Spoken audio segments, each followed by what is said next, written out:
Bem, alunos, estamos de volta aqui para mais uma aula, dando continuidade aos estudos no livro de número 6 do nosso curso livre de formação teológica, com a área da teologia chamada de teologia pastoral, que é a área que se preocupa, que aborda a prática do pastoreio, a prática da atividade na igreja. E dentro desse livro nós estamos estudando, já estudamos 2 lições de 2 disciplinas no livro 6, Evangelismo e Discipulado, que já estudamos 2 lições, e Direito Eclesiástico e Cidadania, que é uma área da teologia prática, que está dentro da teologia pastoral, que vamos estudar na sequência depois de estudarmos essas 2, Evangelismo e Discipulado. Eu sou o professor George Fernandes, sou teólogo, pedagogo, administrador, pastor auxiliar em Belém e coordenador acadêmico no CETAD, que é o Seminário Teológico da Assembleia de Deus em Belém. Este curso de teologia é patrocinado pelo CETAD em convênio com o PEC.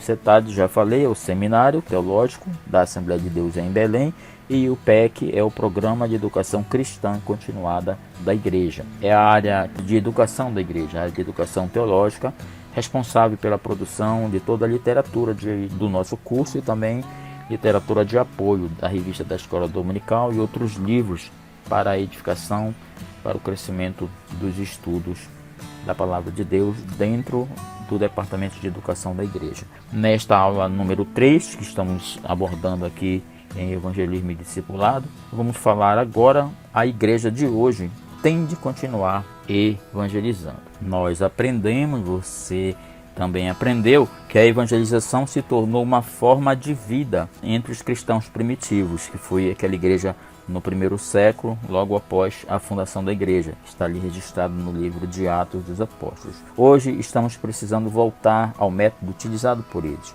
que era pregar o evangelho para todas as pessoas em todo lugar. O crescimento genuíno da igreja, tanto no tempo antigo quanto na nossa geração, que são nos dias de hoje, vem através do evangelismo diário. Nós percebemos ali no livro de Atos, quando lemos aquelas passagens, que a igreja crescia a cada instante. Era pregado o evangelho e Deus ia acrescentando mais pessoas a cada dia à igreja. Nós já vimos que no final do 1º século a igreja já tinha quase 1 milhão de pessoas. Cristo já tinha quase 1 milhão de seguidores. As pessoas precisam saber que nascer de novo é necessário para que elas possam entrar para a família de Deus. Elas precisam ouvir que podem crer no Senhor Jesus e serem salvas.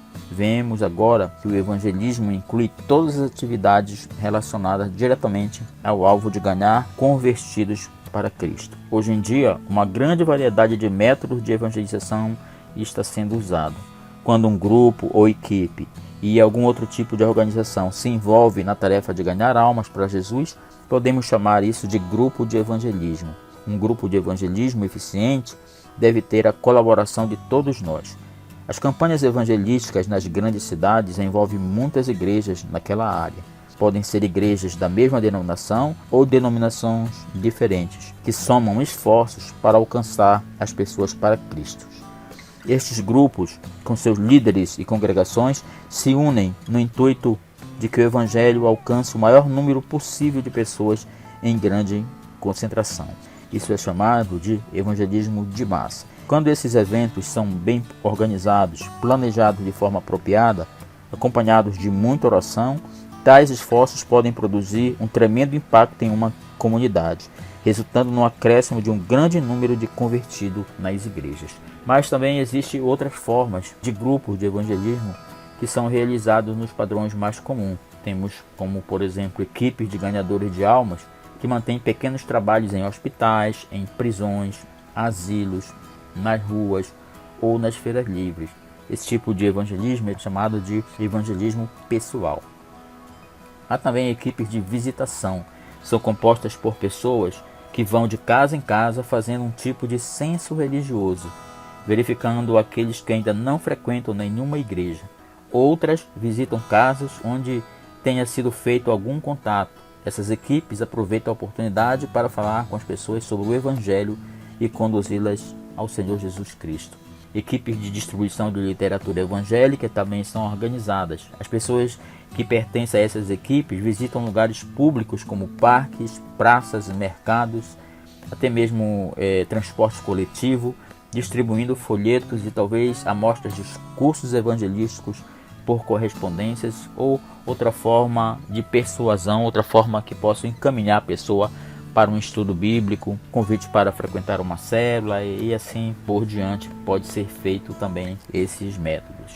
Todas estas formas e métodos de evangelismo devem ter o apoio de uma igreja local. Os interessados no evangelho devem saber que os que está evangelizando e onde podem encontrar uma igreja para dar continuidade àqueles primeiro impacto que eles tiveram com a mensagem do evangelho. Toda e qualquer literatura evangélica distribuída deve ser carimbada com o nome e endereço de uma igreja local, para que aqueles que estiverem procurando a verdade possam encontrar ajuda adicional após o primeiro contato. Então, esse é uma introdução geral para a necessidade de que a igreja precisa continuar evangelizando. A igreja não pode parar de evangelizar. Então, a evangelização envolve todos os crentes. E em qualquer trabalho evangelístico da igreja, será preciso o apoio de todos os irmãos, de uma forma ou de outra. Algumas das seguintes maneiras que eu vou agora expor para vocês pode ajudar a sua igreja a fazer de forma melhor o evangelismo, que são as seguintes. Primeiro, evangelismo frente a frente. Esse tipo de evangelismo em que falamos diretamente com os prováveis convertidos com o objetivo de levá-los a Cristo é confrontá-los com um apelo para que se convertam a Jesus. É um evangelismo pessoal também, conforme temos aprendido já. Então, anunciar as boas novas, testemunhar de Jesus Cristo, ganhar pessoas para Ele e discipulá-las, esse trabalho pode ser na forma de um bate-papo ou um obreiro explicando o caminho da salvação a um grupo de pessoas interessadas. Logo após, uma mensagem evangelística. Por exemplo, você pode começar algum contato e iniciar uma conversação ou com uma pessoa ou com um grupo de pessoas, algum grupinho que esteja ali. Você começa através de uma pergunta, como por exemplo, o senhor é crente? Isso vai despertar a curiosidade, ou pode dizer, a senhora é feliz? Desperta assim um desejo. Você já ouviu falar de Cristo? Desperta assim uma necessidade. São abordagens que propiciam o início de um diálogo ou de uma conversa para que você tente abrir uma janela ou uma porta para você entrar com a mensagem no coração daquelas pessoas, com a mensagem de Cristo. Ou você pode começar por um assunto, como por exemplo a morte de um artista conhecido, alguma catástrofe, algum acidente, o conflito mundial, vícios de drogas, prostituição, um assunto geral onde você possa iniciar aquela conversa, parecido com o que Jesus fez com aquela mulher no poço de Jacó, lá no Evangelho de João, no capítulo 4. Ela estava tirando água no poço e ele chegou lá e começou um diálogo com aquela mulher. No final ele acabou apresentando a verdadeira água, que tira a sede para sempre da vida das pessoas. Foi através da mensagem que Jesus fez, a vida daquela mulher teve sua vida transformada.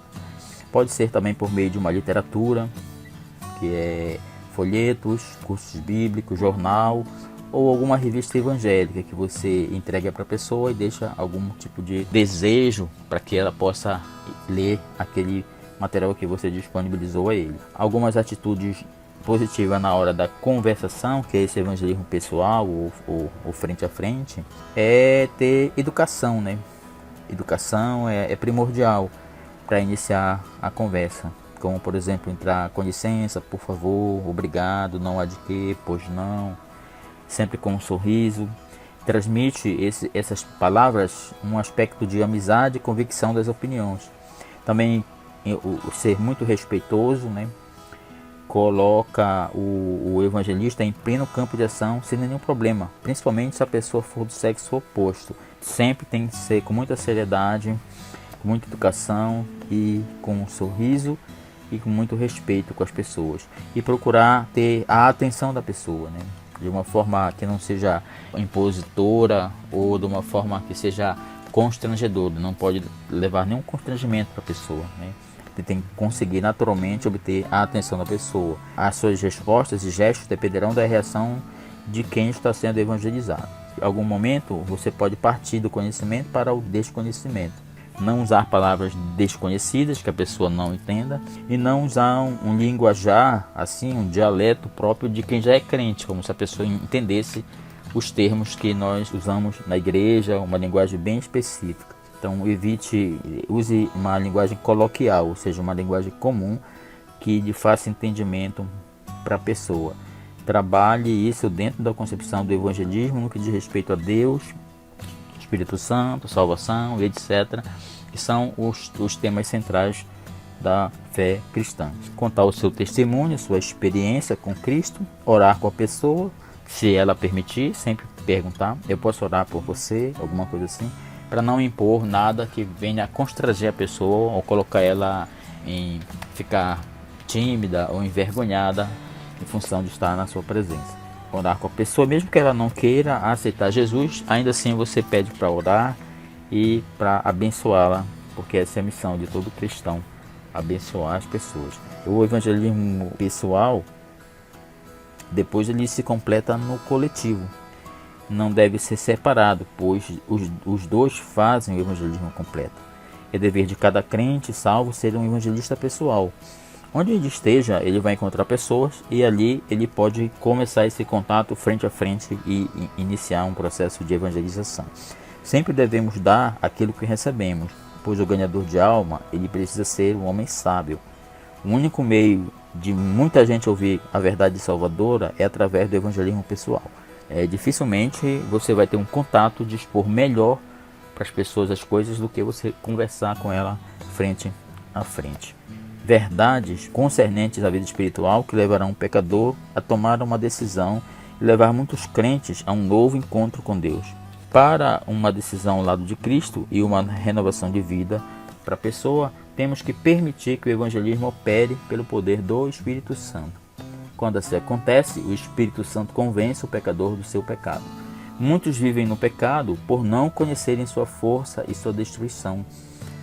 Todo o mal que está previsto na Bíblia, como uma pessoa vai passar por estar naquela situação em cegueira espiritual. E esse mal, o pecado, está no meio da sociedade. A igreja terá que dar o alarme desta doença, dessa doença maligna que é o pecado, que pode atingir qualquer pessoa. Assim então começa esse processo de esclarecimento para a pessoa. O evangelismo pessoal expõe o pecado e o que vem a ser o pecado, né? Mais adiante no curso, você vai estudar essa doutrina do pecado. A doutrina do pecado é chamada de amartiologia, na teologia sistemática, né? Essa é a doutrina do pecado. Vocês vão ter uma ideia de como se originou o pecado no universo, como se originou o pecado no ser humano, na humanidade. Então, o pecado começou no Éden.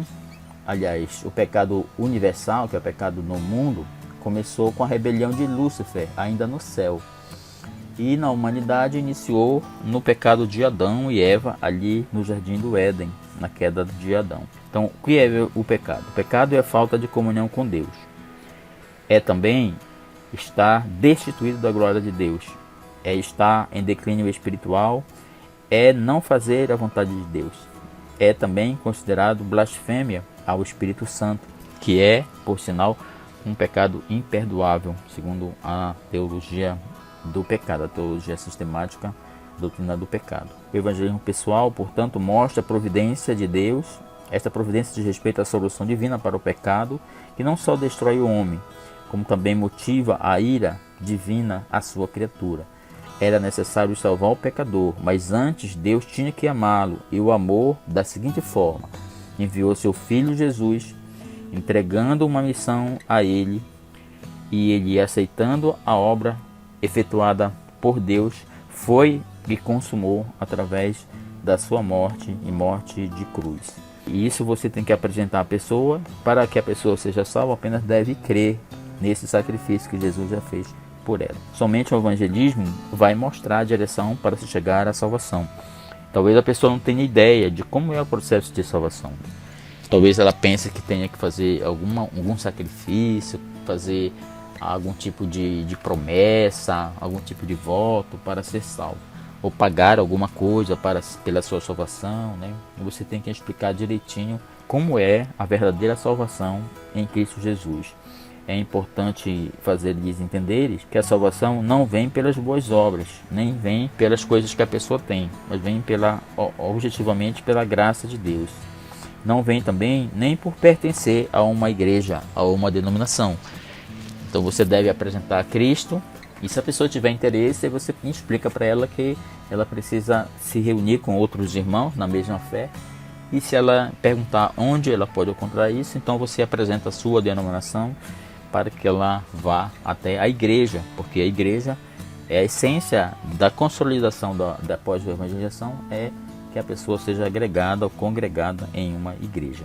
O evangelismo, assim, pessoal, orienta o pecado na seguinte forma: esse assunto tão difícil de tratar com uma pessoa que não tem esse conhecimento. Precisamos fazer a pessoa entender a essência do pecado, precisamos tentar que ela se arrependa, não podemos acusar do pecado, mas podemos indicar o que é o pecado, e se você perceber que ela foi tocada e pretende arrepender-se, você então encaminha, pergunta se ela crê no Senhor Jesus, que o Senhor Jesus pode redimir daquele pecado, daquela culpa. Então, através da sua confissão, ela pode confessar o seu pecado, entregar a sua vida a Cristo e confiar nas Escrituras Sagradas, na Bíblia, que irá fortalecê-la pelo resto da sua vida ali, após aquele ato que ela decidiu por Cristo. É mais ou menos esse aqui um roteiro do evangelismo no pessoal. Aqui nessa nossa lição tem inúmeras citações da Bíblia, versículos, que você deve depois em casa, durante a leitura que você fizer, você vai lendo, porque se nós formos ler todos esses versículos aqui, que estamos baseando essa aula, nós consumiremos muito tempo e não teria objetividade no nosso conteúdo. Então precisamos também, além do evangelista orientar sobre o pecado, mostrar também o que Deus faz com os salvos, né? Não é só falar do pecado, mas sim quais os benefícios, o que Deus promete para aqueles que são salvos. O homem natural necessita de inúmeras coisas, porém nenhuma o satisfaz espiritualmente, mas a salvação em Cristo preenche todos os vazios do coração humano, todos os vazios da vida da pessoa. Tudo isso por quê? Aí você vai explicar para a pessoa por que os salvos são felizes, por que a gente busca, por que a gente frequenta a igreja, por que a gente tem alegria, está na comunhão de Deus. Primeiro, porque Deus perdoa os nossos pecados, porque Deus nos justifica, mesmo que a gente tenha feito o pecado que tenha sido, Ele nos perdoa e Ele nos justifica.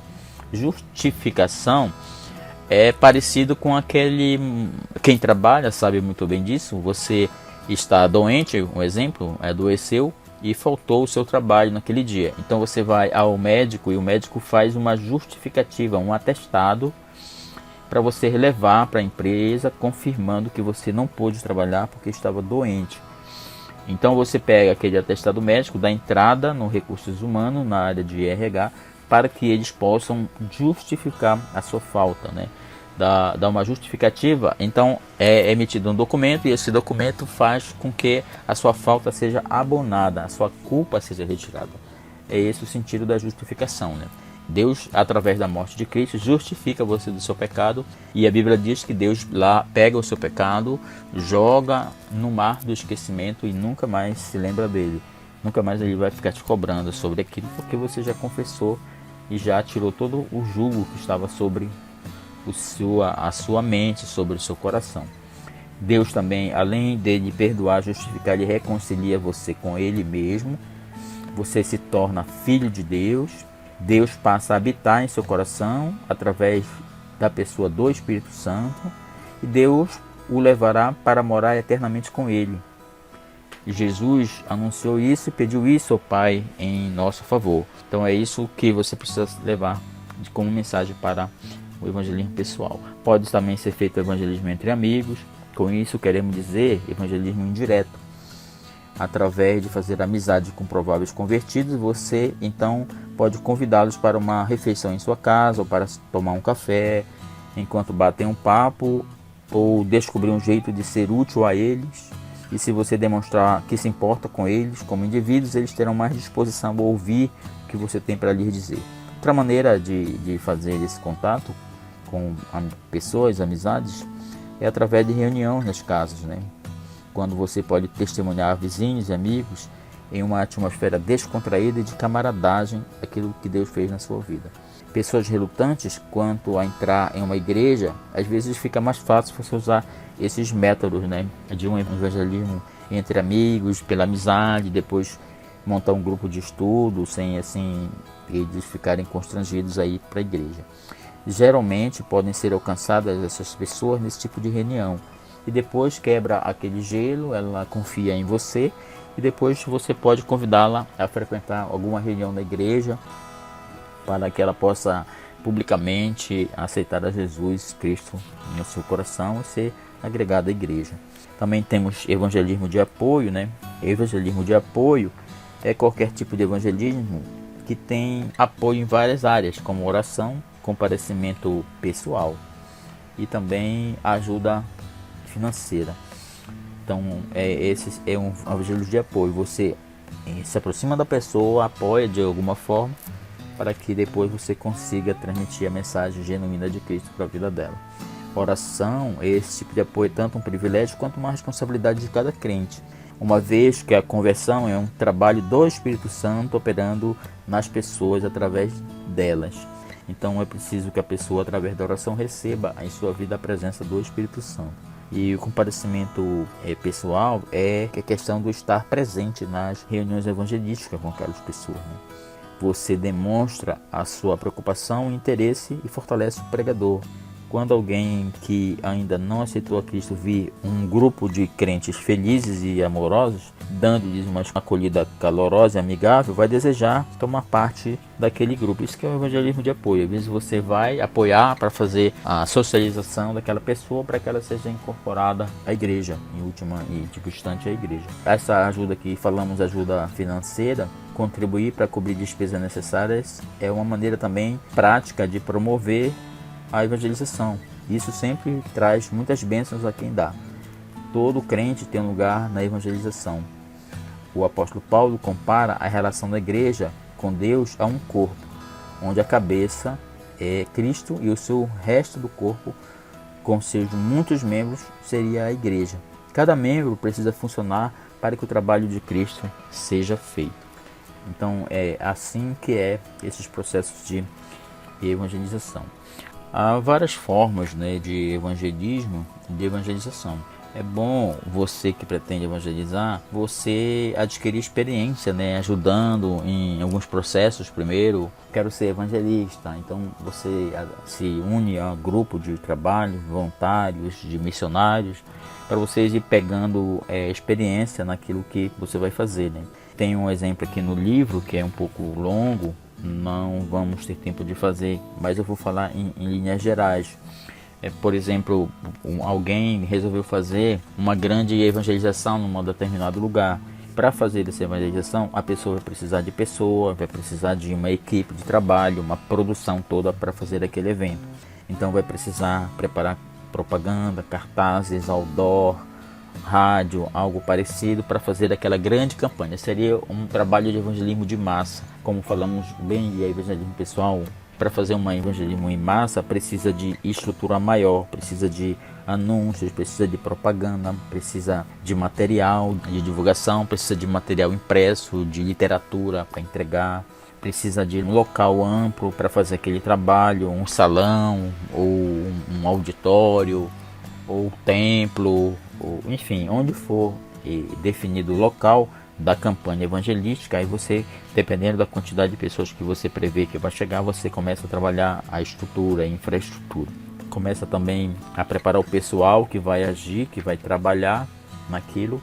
Então aquele trabalho, aquele evento é feito e milhares de pessoas alcançam as boas novas de salvação de Cristo de uma vez só, de uma forma massiva, né, com grande apelo na evangelização.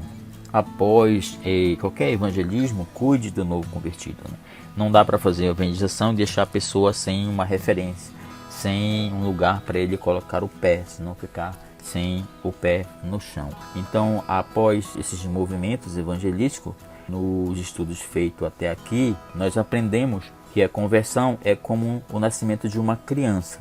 Um novo convertido é uma pessoa que nasceu de novo, alguém que nasceu do ato do Espírito Santo. Então, a primeira semana de vida espiritual dessa pessoa é como se fosse um recém-nascido, um ser humano recém-nascido. É um tempo vital, é um tempo que precisa de muito cuidado, de muito apego, de muito carinho com aquela pessoa, com aquele bebê espiritual que nasceu em Cristo. E é um tempo decisivo para a vida dele, para a continuação da fé dele. Ele precisa de atenção constante para que o seu corpo funcione. Vamos nessa metáfora do bebê, é um corpinho ainda e não funciona na sua plenitude. Para que tudo funcione normalmente, precisa que ele aprenda a se alimentar, que comece a ganhar as pessoas e a crescer. Alguns bebês nascem fortes e saudáveis, imediatamente começam a se alimentar e a crescer. Outros podem ter problemas que exigem atenção especial. Quando esses problemas são tratados, o bebê cresce depois normalmente como os demais bebês. Coisa trágica é um bebê abandonado, talvez deixado na porta da casa de alguém. Isso é muito triste, acontece isso muito na vida das pessoas. Imagine a mesma coisa, você apresenta o evangelho, a pessoa aceita Jesus e você larga ele sem apoio nenhum, ele não vai sobreviver, ele vai logo se afastar novamente. Entretanto, é preciso igualmente você ter um cuidado de não negligenciar com a vida desse novo convertido. O recém-nascido espiritualmente precisa ser cuidado com muito amor para que possa ficar firme na vida espiritual. Alguns podem ficar cheios de alegria imediatamente, outros podem precisar de mais aconselhamento para terem certeza de sua salvação. Porém, todos precisam de ajuda para se alimentar da palavra de Deus e crescerem. Paulo escreveu aos seus convertidos em Corinto a seguinte palavra, ele disse assim: eu, pelo Evangelho, vos gerei em Cristo Jesus. 1 Coríntios 4,15. A gente percebe assim que Paulo se sentia pai daquelas pessoas e tinha eles como filhos pequenos, recém-nascidos, e todo o cuidado necessário para mantê-los firmes. Como os pais de um bebezinho têm com tanta alegria e ficam alegres com aquela responsabilidade de garantir o crescimento do bebê, a mesma forma temos que ter esse cuidado com o novo convertido. Receba a ajuda que precisa ter para que ele cresça na sua fé. A próxima sessão nós vamos trazer maneiras através do qual você vai poder fazer isso, né? Assim manter o novo decidido. Uma das coisas que podemos manter é a questão do discipulado na igreja, né? Nós vamos ver mais profundamente lá para frente essa questão do discipulado. Mantenha sempre contato com o novo convertido, descubra onde ele mora, visite-o. À medida que souber mais sobre ele, o que ele faz, quem são os membros da sua família e que tipo de formação ele tem, você então saberá melhor como ajudá-lo ou como encontrar ajuda para ele. O apóstolo Paulo nunca se esqueceu de que quando ele era um novo convertido a Cristo, Ananias veio visitá-lo e encorajá-lo. Isso está em Atos 22:12, Paulo falando sobre isso, dando esse testemunho. Paulo, por sua vez, visitava os novos convertidos fielmente. Durante a sua primeira viagem missionária, ele e Barnabé voltaram às cidades onde tinham estado.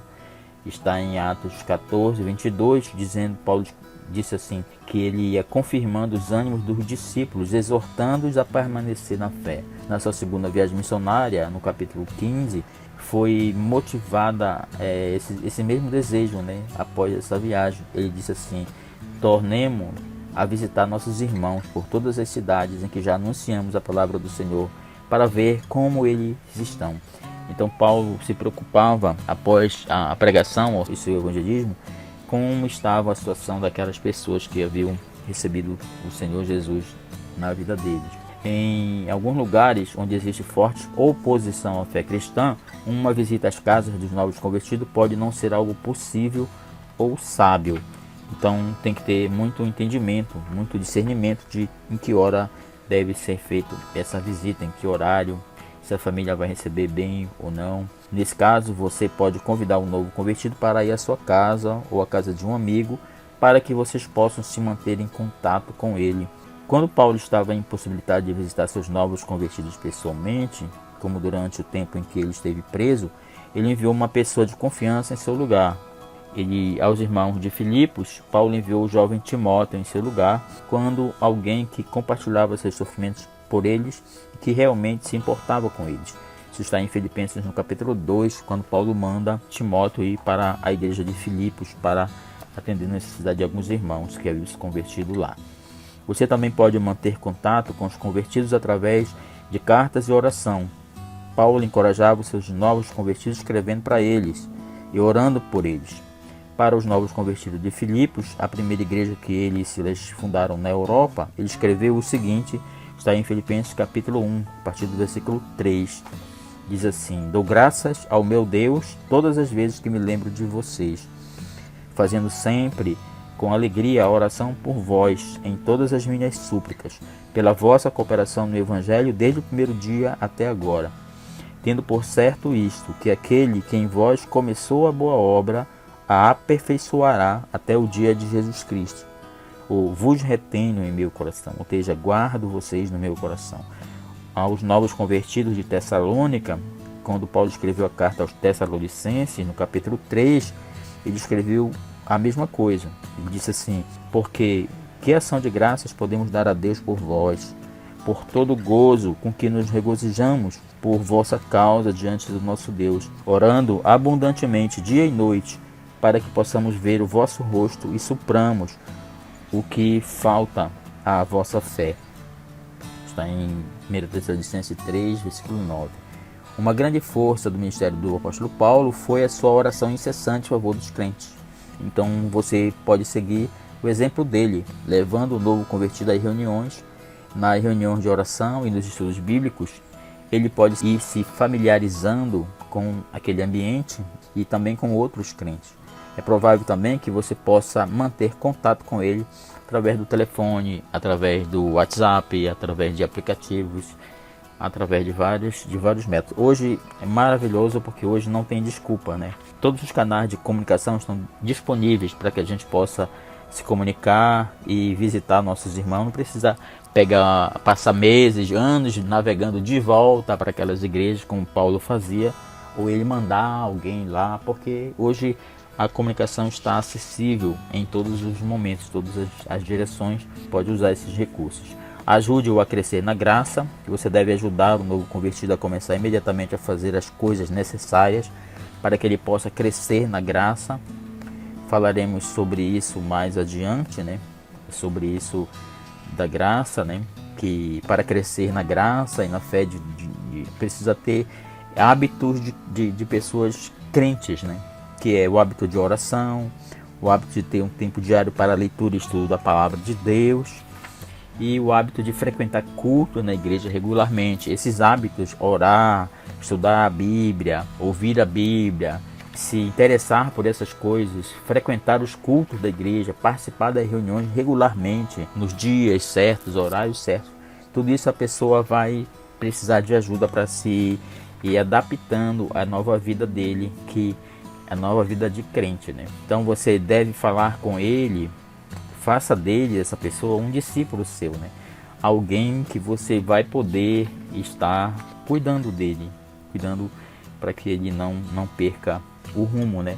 Ao qual ele foi chamado, ao qual ele deve crescer nessa graça de Deus. Desafie o novo convertido a anunciar as boas novas também, imediatamente após ele ter recebido. Não há dificuldade nenhuma dele testemunhar aquilo que Deus fez na vida dele. Ele pode começar contando para os outros o que Cristo fez por ele, e você pode ajudá-lo utilizando-se do que aprendeu neste curso, né? Do que você tem ouvido, que nós temos falando sobre isso.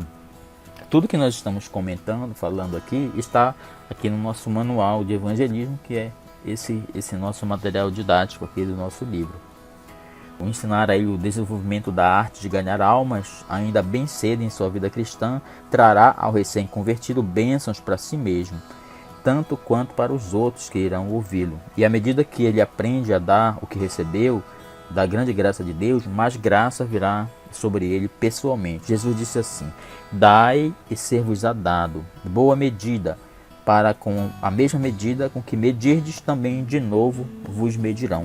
Então, quanto mais ele evangelizar, mais ele fazer, mais graça vem sobre ele. Graça sobre graça.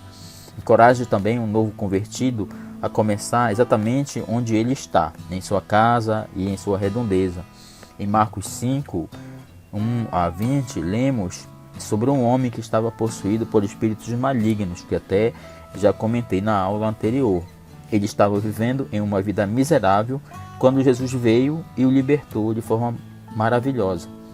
O homem se refere àquele homem que estava possuído por uma legião de demônios, que vivia nos cemitérios, que morava nos sepulcros, que se cortava, que se rasgava sua pele com telhas, com pedaços de cacos de telha, e se machucava todo por causa dos demônios que o atormentavam toda em sua vida.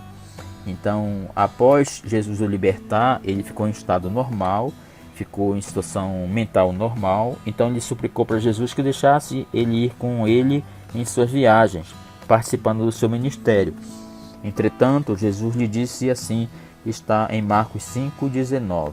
Jesus disse para ele assim: vai para a tua casa, para os teus, e anuncia-lhes quão grandes coisas o Senhor te fez e como teve misericórdia de ti. O homem imediatamente obedeceu o que Jesus lhe disse. Marcos registra que ele foi e começou a anunciar em Decápolis quão grandes coisas Jesus lhe fizera, e todos se maravilhavam e davam glórias à vida dele, porque viram como ele era e viram agora o que ele é, uma nova pessoa em Cristo. Esse homem evangelizou em sua redondeza naquelas cidades. Decápolis significava 10 cidades ali na região da Galileia, na região de Gadara. Eram 10 cidades gregas, pequenas cidades, gregas, vilarejos, muito afastadas de Israel. Era uma comunidade de gregos, eram cidades gregas que eram muito idólatras. Então havia ali uma necessidade muito grande de evangelização. Por isso Jesus delegou àquele homem aquela missão e ele saiu evangelizando toda aquela cidade. Esse é um bom exemplo para um novo convertido seguir. Ensine-o a evangelizar onde Deus o colocou. Todos os seus amigos e companheiros precisam ouvir o evangelho através dele, através do testemunho. Ele seria um testemunho vivo, de quanto Deus pode transformar uma pessoa. Ajude-o também, o novo convertido, a se tornar um obreiro leigo. Um obreiro, imediatamente, se ele quiser começar a fazer alguma obra, algum trabalho na igreja, não impeça, ajude-o, permita-o, para que ele possa se consolidando ali, ajudando em alguma coisa, nesse sentido útil para a nova vida que ele tem em Cristo, porque a pessoa é muita alegria que vem ao coração e muito desejo de fazer. Então não temos como fechar a porta do Espírito Santo para essa situação. A grande necessidade da igreja, por toda parte, é de líderes, leigos, treinados. Ele pode não ser uma pessoa ainda experiente, porém ele bem treinado, bem discipulado por você, ele pode render muito fruto para a igreja. Citamos 2 tipos de obreiro leigo. Um é aquele que ajuda principalmente com as atividades internas da igreja. O outro é aquele que procura alcançar e evangelizar os incrédulos. Os 2 são muito necessários no serviço cristão por todo mundo. Quando você ganhar alguém para Cristo, deve pensar nele primeiro como um novo convertido que precisa aprender a palavra de Deus. Depois você deve pensar nele como um obreiro na igreja. Ele vai gostar de trabalhar para o Senhor tanto quanto você. No entanto, é uma boa ideia incentivar o novo convertido a se matricular em uma classe da escola dominical, ou ele começar a estudar a Bíblia de forma sistemática, para que ele possa se crescer no conhecimento da palavra, para que ele possa imediatamente começar ali como obreiro leigo, ajudando outras pessoas, a conversão de outras pessoas. Quando você e o novo convertido se envolvem no treinamento, lembre-se de que o seu pastor é o cabeça de sua igreja. Uma das funções mais importantes de um pastor e seus auxiliares é preparar as pessoas. Em Efésios 4:12 diz que Deus chama para a obra do ministério, para a edificação do corpo de Cristo. Então é necessário que você prepare a pessoa para não jogar a pessoa no fogo para depois termos problemas lá para frente. Os crentes nascidos de novo, os novos convertidos, têm uma ordem adicional recebida do próprio Jesus, que é a ordem de evangelizar, ou como nós chamamos também de a grande comissão. Revise o que você aprendeu sobre a grande comissão. É um fato triste constatarmos que muitos cristãos nunca obedeceram completamente a essa importante ordem. Aceitam Jesus e passam a frequentar a igreja como se fosse um clube social. não fazem discípulos, param no tempo, não evangelizam ninguém, nem seu colega, nem na sua própria casa. Às vezes a pessoa toma a decisão e não fala para ninguém na casa dele, ninguém sabe que ele é crente, não fala para um amigo. Muitas vezes ele ouve depois de anos já como crente, a pessoa diz para ele, colega do trabalho, da escola, diz assim: eu não sabia que você era crente, você nunca falou, não fala como crente, não age como crente. Então é isso que põe essa cumplicidade, né? O evangelista, ele deve ter esse cuidado de acompanhar a pessoa. Jesus mantém a igreja responsável pela obediência a essa ordem de ir fazer discípulo. Nós, como crentes e líderes da igreja, precisamos ser mordomos de nosso tempo. O mordomo é aquele que administra, é um dispenseiro, que administra a obra de Deus. Então, o tempo também precisa ser positivo para a obra de Deus. É algo que o líder deve ter esse talento de colocar o seu tempo disponível a Deus dentro de todas as atividades da sua vida, ainda assim encaixar um tempo para fazer o discipulado, para fazer a pregação, o evangelismo. Nossas habilidades, nossos bens e outros recursos em relação a esta ordem de evangelizar, nós deveremos disponibilizar e também incentivar o novo convertido a fazer isso. Somos responsáveis por alcançar a nossa geração. E a única maneira é os crentes e líderes se renderem ao Espírito Santo, se envolverem no evangelismo constante e na implantação de novas igrejas. A tarefa é imensa, sabemos que é muito difícil, mas é o nosso dever, é a nossa comissão, é a nossa tarefa que Jesus nos deixou. Como disse, é muito grande essa tarefa. Grandes variedades existem no nosso mundo. São mais de 210 países no mundo, mais de 4.000 tribos, são 8 bilhões de pessoas no mundo. 2/3 dessa população precisa ser evangelizada, cerca de 6 bilhões de pessoas precisam receber o Evangelho. O Evangelho precisa ser anunciado. A verdade da palavra de Deus se aplica para todos os povos. Então, há muita obra a ser feita, há muita obra a ser feita. Não tem essa desculpa de dizer, porque tem muitas igrejas, tem muitas portas, toda esquina que a gente vai tem uma igreja evangélica.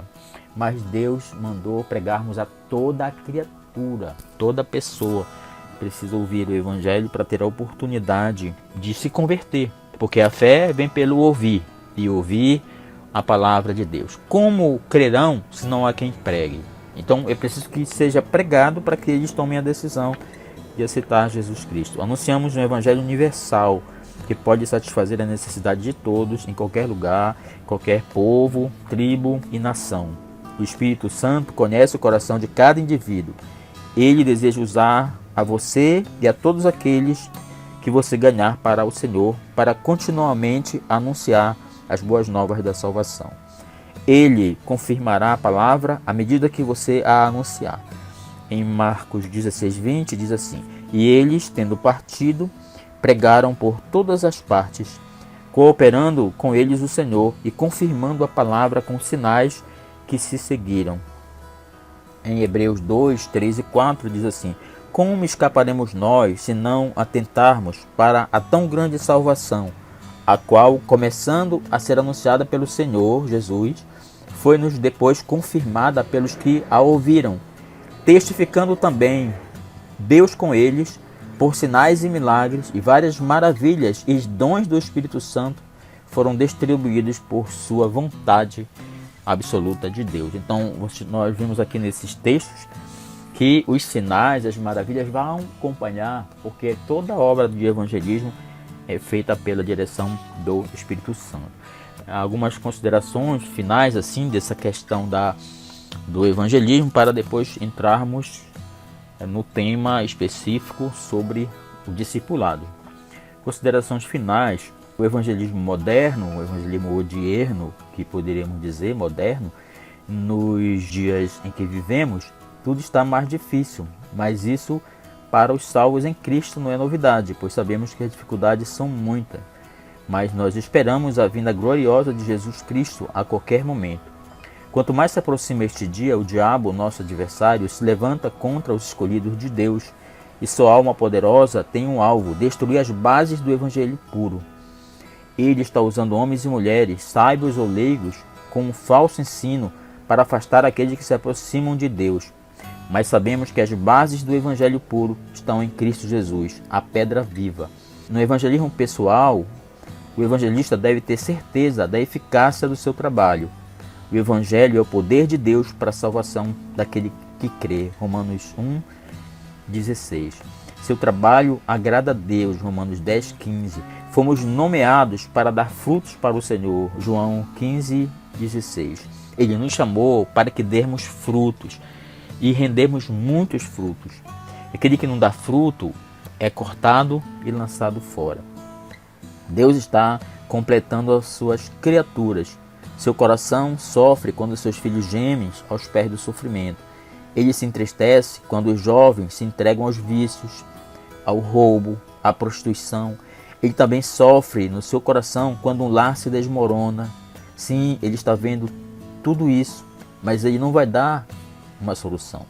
Não, ele já mandou seu filho para morrer em favor da humanidade. Ele já proporcionou o caminho. Então, estão todos perdidos? Não, não estão. Deus deixou a igreja de Jesus na terra com a presença do Espírito Santo incumbida de entregar a mensagem da salvação. Nós, crentes, somos a igreja do Senhor. A humanidade está nas mãos da igreja. Se todas as igrejas se conscientizassem da sua participação no plano divino da salvação. Isso seria maravilhoso. Se todas as igrejas evangélicas se tornassem igrejas evangelísticas, como seria? As estruturas do diabo, do inferno, seriam abaladas por essa união dos crentes. É hora, irmãos, de sairmos do comodismo. A mensagem de Jesus Cristo tem que ser pregada. O sentimento de Deus precisa ser sentido pela igreja. Vamos alegrar o coração do Pai.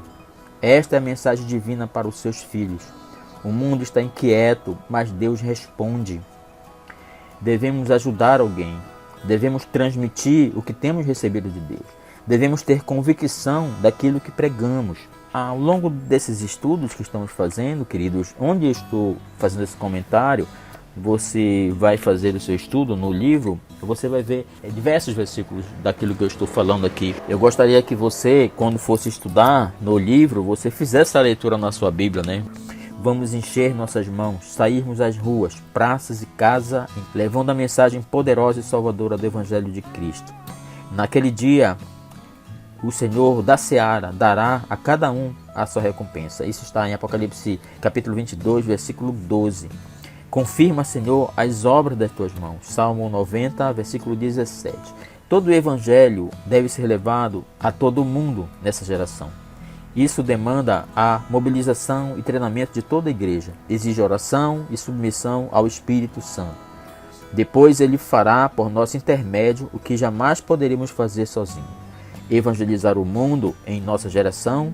Cada geração de cristãos tem essa dívida para com seu próprio tempo. Podemos consegui-lo se permitirmos que Deus opere por nosso intermédio em um ciclo perpétuo de evangelização. Que nós possamos ter essa consciência de que evangelizar é preciso, é necessário. Nós sabemos que tem muitas igrejas. Às vezes a cada esquina vemos uma igreja. Às vezes num quarteirão tem 2, 3 igrejas. Mas ainda assim o mundo está perdido. Ainda assim a violência, o pecado, a prostituição, o alcoolismo, o vício nas drogas continua crescendo, mais até do que a igreja. Então a igreja me parece que está no meio do tiroteio, da confusão, e não está sendo a luz, não está clareando, não está fazendo a sua função, não está evangelizando para que o mundo possa ser um mundo melhor, um mundo mais acessível às pessoas. Essa é a nossa aula número 3, fechando esse assunto sobre o evangelismo, e vamos na próxima aula abordar a questão do discipulado na igreja. O Senhor nosso Deus, obrigado, Pai, por esta palavra, por este estudo, Senhor, necessário.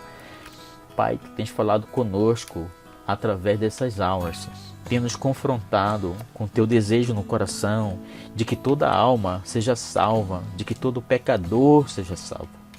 Mas eu preciso que ele escute a tua palavra, que ele conheça o teu evangelho, para que ele possa ser persuadido, convencido do pecado pelo poder do teu Espírito Santo, conforme tu disseste que o Espírito Santo convence do pecado o descrente.